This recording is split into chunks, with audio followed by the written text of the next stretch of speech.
Hey there, and welcome to That's Audacious, where we share entrepreneurial stories from amazing leaders to inspire and motivate you to be bold, brave, and audacious. I'm your host, Lauren Clement, the brand navigator, here to share stories that will make you say, well, that's audacious. Hello and welcome to another episode of the That's Audacious podcast. We have a fabulous guest with us today, the wonderful Laura Furiosi, who is the founder or co-founder of the Divorce Course podcast and has over 1 million downloads, and her and her mum are doing amazing things to change lives one episode at a time. Laura, welcome to the show. Please give us a bit of background of why are you doing this? Where did you come from? And what made you go, I know what, I'll start a podcast? Well, newsflash, I got divorced. I think that's where I've come from. But thank you for having me on the pod. Pretty much I went through divorce. So that's, in the past, I was a primary school teacher. Then I was a business coach. I had my bossy mummy thing that was going on. And then I had my swimwear business as well and a logistics company. And then boom, divorce, put a speed bump in everything, I guess. And I just was so confused about the process, what was going on, what happened.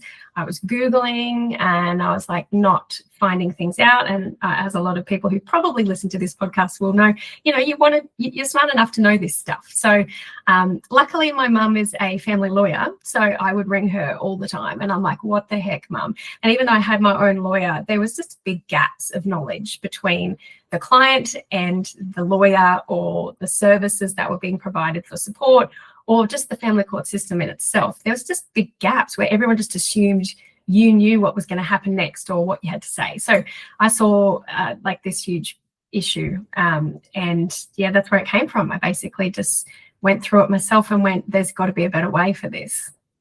How lucky were you to have a mum who's a lawyer and works in family law, and she's available to you 24/7 to answer your questions and take you by the hand and guide you through? How awesome is that? We'd all love a mum who's that capable of helping us in those situations. Because I've been through divorce myself as well, and it's relatively frequent, isn't it? And it's not always clear as to how it works, especially, woe betide you do it more than once, but even the first time to start with. And there are lots of traps to fall into, I guess, where you can just be waiting on stuff to happen. And I know, dealing with lawyers myself for many years on all sorts of different topics, you just want to know where stuff's at. And in reality, it's not actually doing a lot. It's just clocking up hours and it's clocking up bills. So what were some of the traps that you fell into in those early days that you would go, hey, that's some of the things I would share with women going through this particular journey to make sure that you don't do that? Well, I think one of the big boo-boos that I made and was I thought there was only one way to use your lawyer. I thought it was just, we call it first class ride. You get in there, you go and talk to them. They tell you what to do. They tell you what's going to happen next. You go home and, like you said, you sit and wait and hope that they're in the pilot seat doing the right thing for you. And usually all lawyers are, but they've got like 70,000 other cases and you don't go into suspended animation. So life continues and things come up and then you've got to ring them and say, hey, what do I do about this? And what do I do about this? And before you've even got into the nitty gritty of anything, you've spent $10,000, $15,000, $20,000 on lawyers, on things that you probably could have done yourself. Like most people spend a lot of money in the early stages because they need someone to hold their hand. They are freaking out. But then when they get to court, they've run out of money. Or when they get to the pointy end where they really need a legal eye to look at it, they've run out of money because they've spent it all on their lawyers doing things they could have done themselves. So the disclosure phase, mediation, the beginning bits, you can do a lot of that yourself. And I learned very quickly that relying on a lawyer to do your photocopying and read all this paperwork that you could have done yourself probably cost me a lot of money. And I was like, no, there's got to be a better way. And there are actually 3 ways to use a lawyer. So that's kind of something that we teach. And you don't have to leave it all up to your lawyer because that is the easiest way to burn cash. Yeah, I love it. And the difficulty, I guess, is as well as it's a highly volatile and emotional, and there's just so much going on, especially if there's children involved or property involved. So I guess what's some of the advice you might give someone? Maybe, obviously listen to the podcast is obviously great advice because it's going to help you through. But in terms of just managing the whole emotional turmoil that goes on, because often you can make some of the worst decisions when you are not thinking straight. Totally. And we just did an episode today on overwhelm and how it can affect your decision making and cause a lot of problems. And if you've got, we talk about 4 different types of divorce personalities. One's the manipulative and controlling, or the narcissistic type. Then you've got your avoidant, who doesn't want to do anything. Then you've got your high conflict, who just wants to fight about the color of the sky. Then you've got your amicable, who's just, yeah, let's just get this sorted out. And I think that if you've got those kind of high conflict or avoidant or the manipulative controlling, there's actually, that affects your divorce in different ways. And you really need to focus on those types of personalities and approach it in that way. Because if you don't identify that and work to that's when you come a cropper, because a lot of lawyers just have a cookie cutter approach. It's the same letter. Doesn't matter who they send it to. Okay, we're up to this stage, let's send this letter.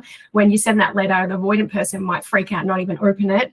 And then the high conflict person might see it as a challenge and write you a 70-page letter back. So there's different ways to approach it. And when it comes to that emotional side, unless you are approaching it in that way, we've noticed that people's divorces end up being drawn out longer and more costly and more emotionally draining as well. So yeah, I hope that answers that one. Yeah, absolutely. And the cool thing is, probably if you're listening to this, you're already going, oh, I recognize what type I am and what type my partner is. So that's really cool. So tell me, so you started your podcast. How did you then I know you're very good also on TikTok. So how did you come up with that brainwave that TikTok and podcasting had some way of working together? Well, I didn't have the brainwave. We kind of discovered it by accident, I guess. I mean, we all know, okay, social media does help, pushing your awareness out there. We didn't have a budget, so I did it all with no advertising or anything. And I realized, people aren't going to be searching property settlement disclosure documents, that they're not going to even know the words to type. But if we pop up in a video on social media talking about it, they'll go, oh, okay, that makes sense. So it was a good way to get to people who were going through the experience who didn't even know what they didn't know, if that makes sense. So because of the algorithm and TikTok world, so what we do is we do little videos. Sometimes they're just memes with little did you knows, or, empathizing with what they're going through, or snippets of the podcast, or me talking about stuff. And then that seems to have gotten people then to go, oh, I need to learn more about this. I'm going to go listen to the podcast. So that's kind of how, we've married TikTok with our podcast. And it is the top level of our funnel. It is TikTok and Instagram is where it's at. And then they watch our videos and then go find our podcast, and then goes from there. Yeah, brilliant. And then on the back end of your podcast, you obviously have the divorce course itself. Tell us a little bit more about how that evolved. Yes, so we realised, like I said, I was Googling everything, even though Mum's like, yeah, you can do that, Laura, just fill this document and I'm like, what do I do in this box? It just says this. What does that mean? And she's like, oh, you don't know what that means? I'm like, no. And then Mum's like, people don't know what this means. I'm like, no, Mum, you've been doing it for 35 years and we do not know what you're meant to put in that box. And so we realized, okay, there needs to be some videos and some help in that regard. So we locked ourselves away for one Christmas for the lead up to, and we created everything I wish I'd known and put it into module by module and step by step, and we recorded the videos and we took them through everything. And whenever Mum was like, no, they don't need to know that, I would pull her up and go, no, yes, they do, because I don't know that. So that's kind of how the divorce course blueprint came along. We actually have coming out the court companion course, which is to help people who are self-repping in actual family court, because they also are freaking out and don't know what to do. So yeah, we're filling the gaps. So people, even if they have a lawyer, this will fill the gaps to just, once you understand why something is happening, it makes it less scary. It makes you able to deal with it better. So that's kind of how the course came out of it. So we had the podcast, people were asking questions, and I'm like, we've got to do videos on this. We've got to explain this. And then, it evolved into that. I love it. It's such a cool, what I would call an organic growth around a problem. And we see this all the time with amazing entrepreneurs who have a problem themselves and they can't find a solution, so they go and create it. So what an extraordinary thing you've done. Now, you are listening to the That's Audacious podcast. If you like what you're hearing, there are lots of other episodes with amazing people doing incredible things on our channel. You can find us on your favorite podcast channel, and please like and subscribe to hear more. Now, Laura, this year you did something a little bit different to really level up your brand awareness. You entered the Stevie Awards for Women in Business. Why did you do that? I know you had some prompting from a joint friend of ours, but what was it that made you go, yes, actually, it's about time we did this, and we started to get a bit more of a profile for what we're doing? Well, we thought we were only relevant in Australia, and I think we started getting messages from people saying, thank you so much, you've saved my life, you've helped us, because I didn't realize I was in a coercive controlling relationship, all these sorts of things. And we realized, wait, people in other countries are listening to this, and in America particularly as well. And I was like, okay, if we could get this out to more people, we could help more people. And how do we go about that? And, I've been doing the social media thing for ages. I think it's doing what it can. And like you said, someone said to me, it's time to take some more steps. And that's when, I reached out to you and I was like, hey, can you help us? Because we wanted to get it out there. The more people who know about it, the more help there will be in the world. Basically. Yeah, absolutely. And we know as well there's a large number of the population, especially women, going through either domestic violence or coercive control, difficult situations. And what I loved about the way you've approached it, and I know this was a big part of your entries, was how you have utilized TikTok and the platform of podcasting to enable people to get hold of information quietly behind the scenes without reading big books about it or going and having a visit with a lawyer. And a lot of people can't even afford that. They can't afford to get out of the house to go and visit a lawyer. So at least they can look at the TikTok and they can follow some of your tips. They can listen to the podcast and at least get started and have that confidence to ask the right questions.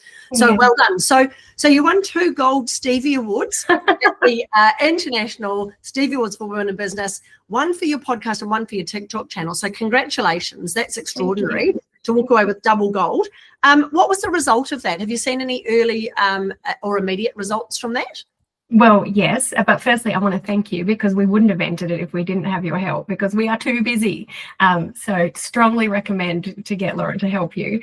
But yeah, so basically we did that, and we've been busy, crazy.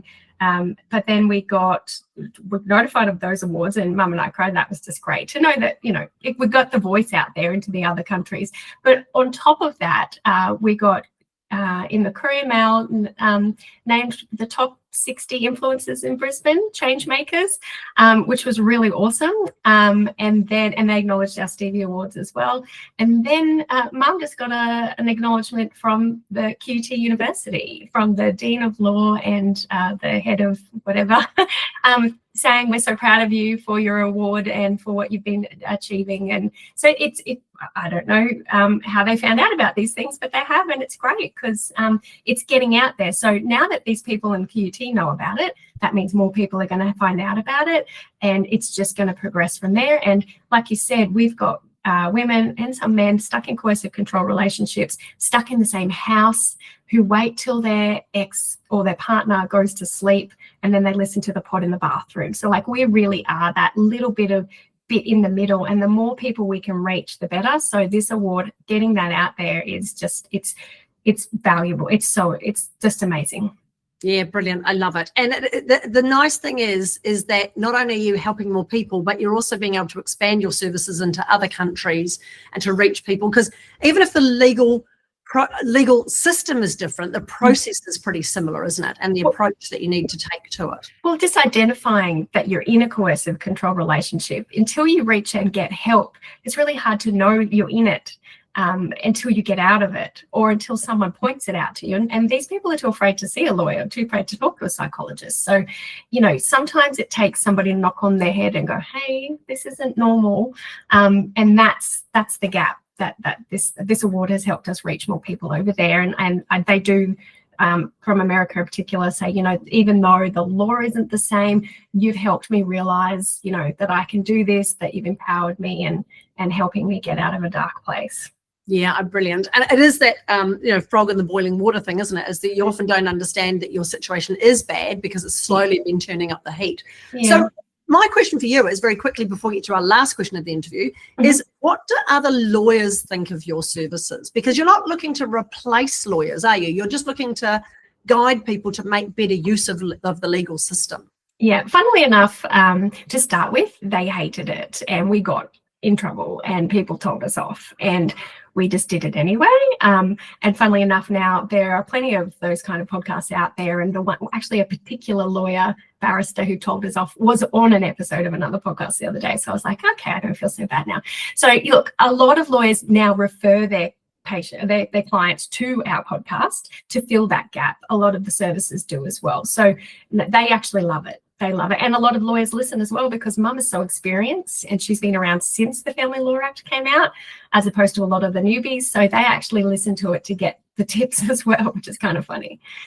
Brilliant. You've become the one and only one-stop shop for anyone who wants to know anything about divorce. That's fantastic. So, Laura, it's been brilliant to have you on the podcast. I know they're very short, these conversations that we have. Thank you for sharing your journey and your story and your entrepreneurial journey to create a solution when none existed before. I love the fact that even if someone told you not to do it, you did it anyway. That's awesome. Just ask Laura to do something and she'll be like, right, let's go get that sorted. So the last question we always ask on these podcasts is a bit of a reflective one. If you could go back in time to somewhere in your entrepreneurial journey and give yourself some advice to help you where you are today, what would that be? I actually had a little think about this before, and it is tied up with what we were just talking about, and it's the hell I won't. It's like, tough luck, guys, we're doing this. And our family motto when we were younger and through our whole life is, if you're skating on thin ice, you might as well tap dance. And every time I've come up across someone who says, oh, you shouldn't do that, that's not okay, like, because it's an interrupter, it's a change, it's something they're not comfortable with, but do it anyway. And if I could go back and tell myself, it would be, because I did kind of hold things back a bit for a long time. I didn't want people to know about what I was doing, and I'd kept it quite quiet, which was kind of silly, would be just do it anyway. And those people, funnily enough, 3 years later, have come and done exactly what we've done anyway. So don't listen to those people, because they come along all the time. And if you've got a great idea, if you think there's help that you can get out there to people, don't listen to the people telling you not to do it. Listen to the people that would be begging you to do it. I love it. Tap dancing on ice skates. It's a limited motto, and I love that. Tell all those naysayers to hold your beer and watch you do it. Brilliant. Thank you so much, Laura. I really appreciate it. And you've now got the awards to prove it as well, which is just awesome. So thank you, Laura. I can't help you enough. You're amazing. Yeah. Brilliant. So if you've liked this episode, please like and subscribe, listen to more of them, and of course, jump onto the Divorce Course podcast, find out all about their services. They have amazing courses, and their social media is brilliant. All of the links to that will be below this podcast, so check them out. Thank you so much, Laura, for being on the podcast. And remember, you have the most amazing gifts and talents that the world needs, and you do deserve to be well-known, well-paid, and wanted. Get out there, be bold, be brave, audacious. Thanks so much for listening to the That's Audacious podcast. Remember, there's no place for modesty in business, and you do deserve to be well-known, well-paid, and wanted. For more episodes, please subscribe to the podcast on your favourite channel or follow us online. The links are in the description below.